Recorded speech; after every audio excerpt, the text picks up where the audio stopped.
Signal light signal এটা হলো green মানে কি চলুন, ইয়েলো মানে সতর্ক হও, এবং রেড মানে হলো থামো। তেমনি ভাবে দেখেন যখন আমাদের আসলে মাইগ্রেনটা হয়, মাইগ্রেনটাও কিন্তু আমাদের জন্য একটা কি রেড সিগন্যাল।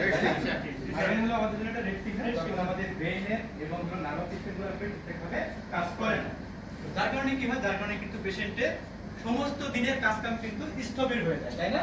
এবং তখন আমাদের কি দরকার হয়, তখন কিন্তু আমাদের একটা ইমিডিয়েট রেজাল্ট দরকার হয়, কিভাবে আমরা এই মাইগ্রেনের মতো একটা মারাত্মক রোগ থেকে যখন আমরা মুক্তি পাবো কিভাবে, তার জন্য আমাদের ইমিডিয়েট একটা ট্রিটমেন্ট দরকার হয়, ওষুধ দরকার হয়, একটা সলিউশন দরকার হয়। সো রিসার্চে দেখা যাচ্ছে, দেখেন যে in Bangladesh more than 2 in 10 adult, অর্থাৎ প্রতি 10 জনের মধ্যে 2 জনই কিন্তু কি মাইগ্রেনের পেশেন্ট কিন্তু আমরা পাই।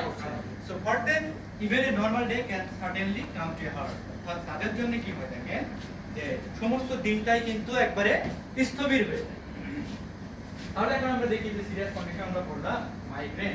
তো মাইগ্রেনটা আসলে কি, যদি আমরা একটু দেখেন যে মাইগ্রেন হলো আসলে একটা neurological disorder characterised by recurrent attack of moderate to severe headache, তাই না? তো নরমাল দেখেন, নরমাল মাথা ব্যথা হলে কি হয়, অনেক সময় আমরা দেখা যাচ্ছে যে কিছু প্যারাসিটামল খেলাম কিংবা দেখা যাচ্ছে পাত্তা দিলাম বা সেরকম, সেক্ষেত্রেও কিন্তু আমরা কি টিকে থাকতে পারি। বাট ইন কেস অফ যদি মাইগ্রেন হয়, তাহলে কিন্তু ভাই সেক্ষেত্রে আপনার অবশ্যই কি দরকার হয়, মেডিকেশন দরকার হয়। মেডিকেশন ছাড়া কি আমরা থাকতে পারবো না? ব্যথা নিতে পারবো না? পারবো না। সো দেখেন কি হয়, attacks can last 4 to 72 hours and are often accompanied by, অর্থাৎ 4 থেকে 72 ঘন্টা পর্যন্ত পেশেন্ট অ্যাটাক স্থায়ী হতে পারে।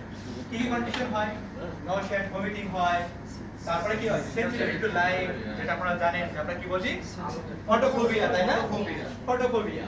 তারপরে কি হয় সেনসিটিভ টু সাউন্ড, ফোনোফোবিয়া,